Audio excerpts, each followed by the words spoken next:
ప్రియమైన ఆంధ్రప్రదేశ్ ప్రజలకి నమస్తే.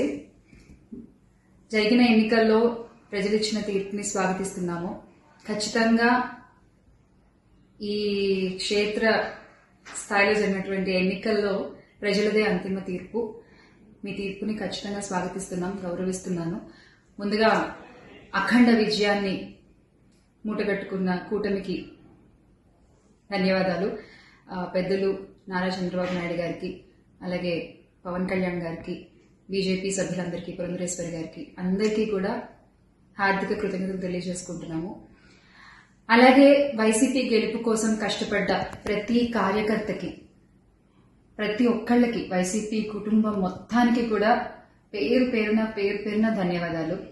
ఎస్, ఓడిపోయాము, కానీ ఒకటి గుర్తుపెట్టుకోవాలి, గెలిచిన నాడు ఎప్పుడూ విర్రవీగలేదు విజయ గర్వంతో, ఓడిపోయిన నాడు ఏనాడు కూడా కుంగిపోలేదు. అలాగే ఈసారి కూడా మన జగన్మోహన్ రెడ్డి గారు మరింత బలాన్ని పుంజుకుని మళ్ళీ ఖచ్చితంగా మీ అందరి సపోర్ట్తో మనందరం కలిసి జగనన్నతో నడిస్తే ఖచ్చితంగా మళ్ళీ ఒక మంచి ప్రభుత్వంగా మనం ఏర్పాటవుతాము. దేవుడిపై నమ్మకం ఉంచి ప్రజలకి మంచి జరగాలని కోరుకుంటూ, ఎస్, ఎప్పటికీ జగనన్నతోనే అందరం కలిసి నడుద్దాము, మంచి చేద్దాం. ఏదైనా ప్రజలకి మంచి జరగడం ముఖ్యం. ఈ 5 ఏళ్లు కూడా ఆంధ్రప్రదేశ్కి ఎంత మంచి జరగాలో అంత మంచి జరగాలని మనస్ఫూర్తిగా కోరుకుంటున్నాను. జై వైసీపీ, జై జగన్. థ్రెటనింగ్ కాల్స్ గురించి వచ్చేసరికి, ఎస్, చాలా కాల్స్ వస్తున్నాయి, చాలా బెదిరిస్తున్నారు.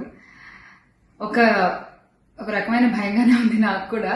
కానీ ఏంటంటే ఒకటే చెప్పాలండి, నేను మీకు ఒకటి నచ్చుతుంది, నాకు ఒకటి నచ్చుతుంది, అలా అని చెప్పి మీకు నచ్చింది నాకు నచ్చిందని చెప్పి మీరు బతకడానికి వీల్లేదు అంటే ఇది చాలా అన్యాయం అన్న, చాలా అన్యాయం.